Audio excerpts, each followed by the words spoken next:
What I thought was going to be the easiest challenge of my life actually turned out to be quite difficult. The Mega Garchomp solo run of Ultra Moon was something I decided to do live streamed, and I thought it would be more interesting to make it a speed run as well, since Mega Garchomp is such a powerful Pokemon. However, Pokemon Ultra Moon was actually pretty difficult and ended up making this a tough challenge that depended on RNG a lot of times. Let me talk a bit about the Pokemon before I go into the details of the run itself. So Mega Garchomp is a very beefy Pokemon with the stats of a legendary, standing at a base stat of 700. Its bulk is crazy with 108 HP, 115 defense, and 95 special defense. However, what's even crazier is its 170 base attack and 120 base special attack. It's because of a high special attack that wanted me to hope to nature didn't end up being minus special attack. However, later on in this run, I will realize that the special attack stat is still useless for Mega Garchomp because he doesn't really learn many special attacks by level up, and I ended up being too poor to even afford TMs like Fire Blast. His speed is a bit on the lower side, but his typing also isn't the worst because it only had 3 weaknesses: Ice, Fairy, and Dragon, and the ability Sand Force could be useful if I wanted to run Sandstorm, but overall I never really needed to use it. So with the beast of a Pokemon, let's get into the actual details of the run itself. So off the start is not much to say already, just because, you know, Mega Garchomp learns Dragon Rage at level 7, which is insane. Therefore, I was one-shotting most Pokemon on the first island up until around level 12. The first totem was a simple Brick Break, which actually was a very useful TM that I ended up using during my entire run. I ended up beating the first totem at 1 hour, 4 minutes and 54 seconds, which is around 2 minutes slower than the actual world record for Ultra Moon speedrunning, which I found pretty insane. And I later ended up beating Hala at around 1 hour, 19 minutes and 41 seconds, which is around 5 minutes slower. After this, the gap starts getting bigger and bigger, by the way. Also, I like to bring up the Z Crystal mechanic in this game, since Mega Garchomp was hacked in as my starter. That means it does not need a Mega Stone to keep its Mega form. That also means I'm able to give it any other item I want, and in this game, I definitely had to be Z Crystals with how insanely powerful they are. On to the second island. Araconid and Marowak Totem were not any problems since they were both 2-shot kills with Dragon Rage. However, the main problem of this island actually ended up being the Lurantis Totem. I first tried to use Z Brick Break on the Lurantis, but it ended up only doing around 40%. Then came SOS Mon Comfy, leading to a really dragged on battle that I almost lost. Lurantis just kept spamming Synthesis, or the Comfy would go for Flora Healing, so I could never get it down low enough with Dragon Rage. Comfy also used Flower Shield, which made it so none of my actual attacks could do damage. In addition, Solar Blade would always do so much damage that it would require me to heal all the time. However, thankfully, I still had Sandstorm, so I could set it up every time the Comfy went for Sunny Day. In the end, I actually just barely won after PP stalling their cover moves and just slowly chipping them down. I ended up finally beating the trial around 2 hours, 36 minutes and 19 seconds, which is around 19 minutes slower than the world record. Olivia wasn't a big problem either, because in the city before, they sold the Bodos TM, so I was able to just appease that with my stab. Now onto the third island. This is when things start getting crazy. So I ended up getting my first dead against Howl as soon as we got into the island, because I forgot that Leafeon got quick attacks, so that was a funny thing to happen. And okay, so the Togedemaru Totem was actually a surprise. I thought it would be the easiest thing in the run, but the combination of Spiky Shield, Defense, Aura Boost, and Iron Head flinching along with the SOS Skarmory Steel Wing and Torment, I was dragged through hell and back. After that, I actually remembered about Pokepelago, which was a huge feature that I needed to get some help in my run with RNG. Around this point in the game, I had to make sure I was fighting more trainers to keep my EXP up, or else I would start falling behind. Now here is where the pain starts. Guzma was actually straight up hell. The first time I fought him, I hoped the Z Rock Tomb could just kill the Galissapod, but I was wrong in that. I ended up dying to Masquerain anyways.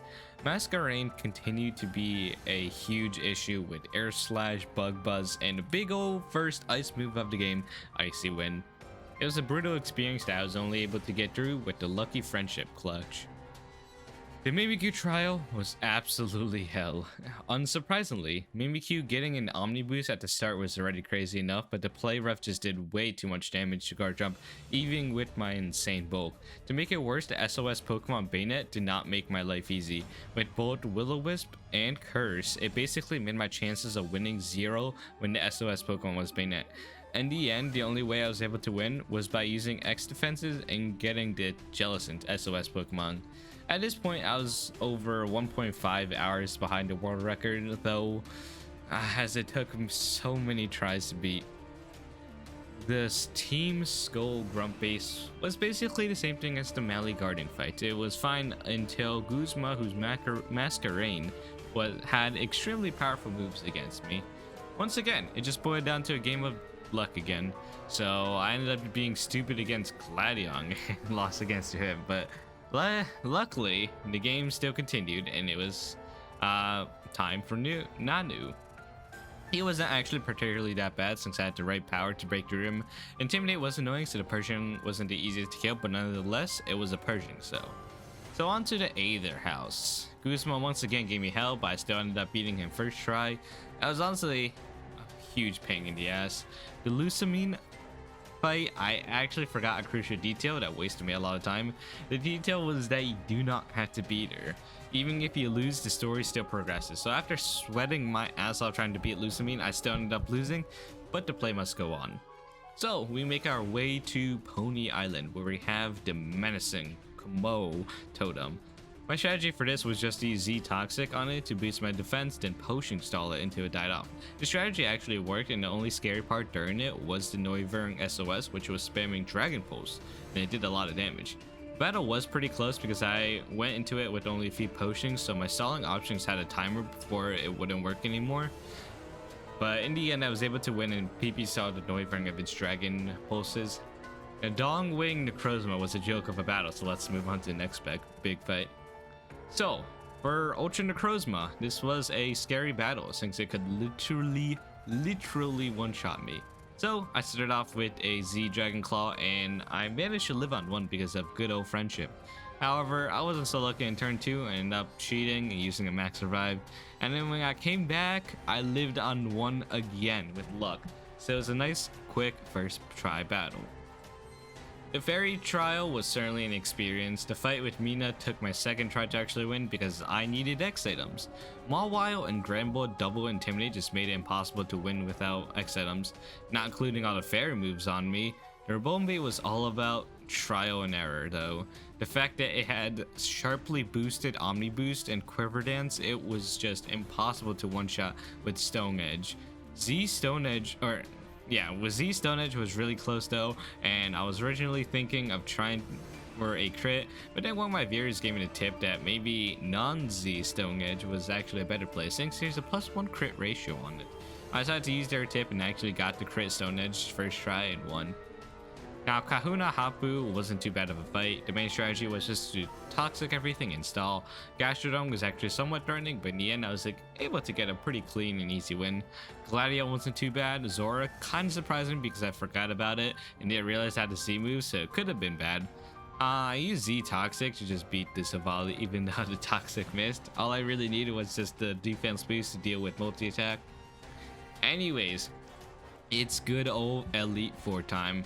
So since I had the option of choosing the order, I decided to go with Accelerolo first, thinking, she would be the most challenging opponent. The reason is because she's the only one with an Ice type user, Ice type being her Frostlass with Blizzard and Ice Shard. Luckily when I fought her, the Frostlass missed Blizzard, so that's one hurdle hopped over. After that, Accelerolo was a pretty clean sweep. Now I decided to go for Kahili next and replace the Bulldoze with Stone Edge in the Rocky MZ. I was kind of just saving it the whole time because I was expecting Skarmory, but didn't realize she didn't even have one. And Mandibuzz I was actually really annoying to deal with because of Flatter, but I did get the Toxic off. I also didn't realize that Leaf 4 would use Z moves even though I should have, so Toucaning almost killed me, but in the end it was still a reasonably easy win. So Molayne was next. Molayne was actually really easy, so there's not much to say about him because only Metagross was actually strong on his team. Olivia was even easier, so on to Hal the Champion. Okay, so right off the bat in this fight, the Raichu got the special defense drop with Psychic. This was actually huge because this meant his Noivern, which is easily kill me. I even wasted a Roto Boost, which let me realize even neutral defenses would have Noivern heal over half. After this was just hell for me. I thought it would go the same way when going into the Elite Four, but nope. Acerolas Frostlass would just endlessly beat me down with Blizzard over and over and over. I lost count at some point, but let's just say at the start of this Elite Four, I was level 62, and by the time I was on my final attempt, I was level 69.